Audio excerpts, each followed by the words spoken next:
This is the bad thing about war. You know, it's not soldier against soldier. The civilians have to suffer, and man, do they suffer. You know, little kids. You know, it just tears you up.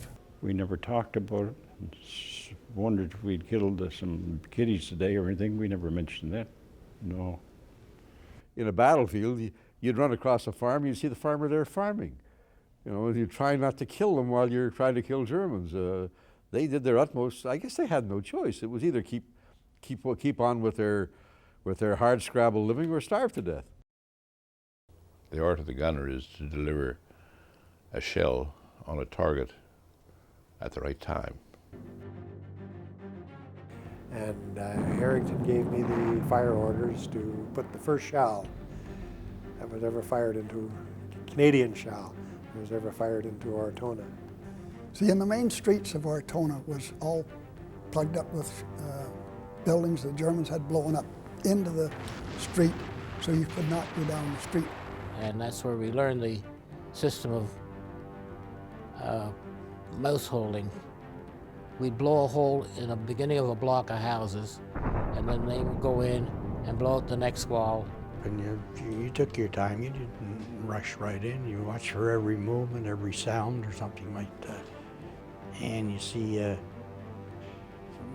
footprints in the dust and that or whatever, you know, something that's just to make you alert, eh? But you learned that on your own. And as we went along, we just throw grenades down the stairs into the second floor and just kept on going. We'd get new reinforcements up in an hour, they'd be either wounded or killed.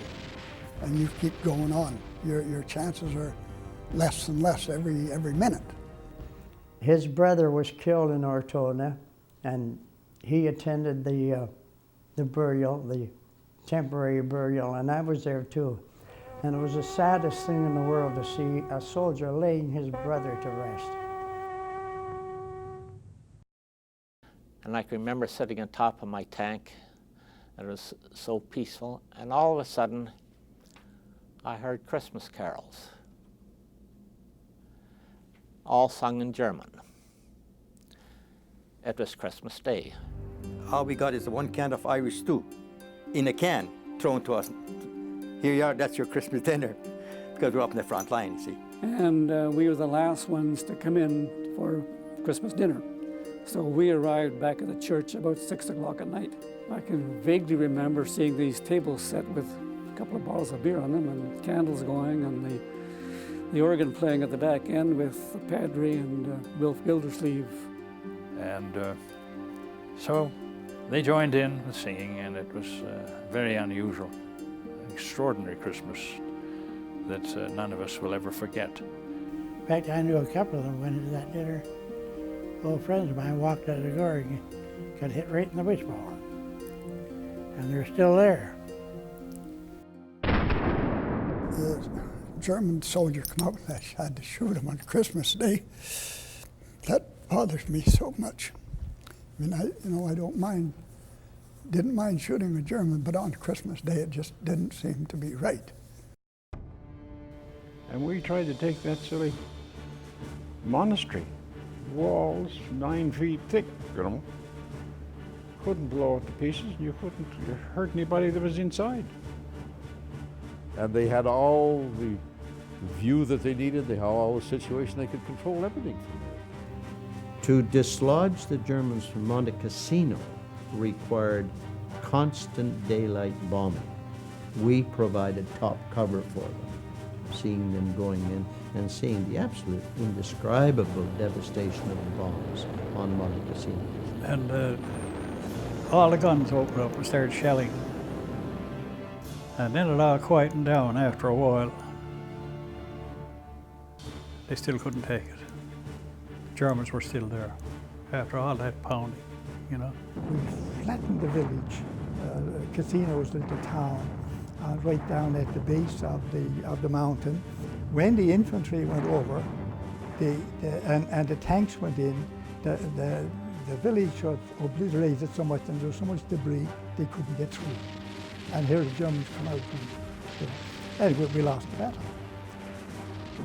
But in the meantime, our tanks were there and the other tanks were, German tanks were firing, and the fog was starting to lift. And our tanks took one hell of a beating there. 5 minutes after 11, all the guns in our group opened up, which was 1,500 plus guns, fired simultaneously all at one shot. It lit up the sky. Our smoke shells were intended to blind them to the advance of the Poles. And presumably we did reasonably well because the Poles got there, enough of them, to take the place. They were very brave.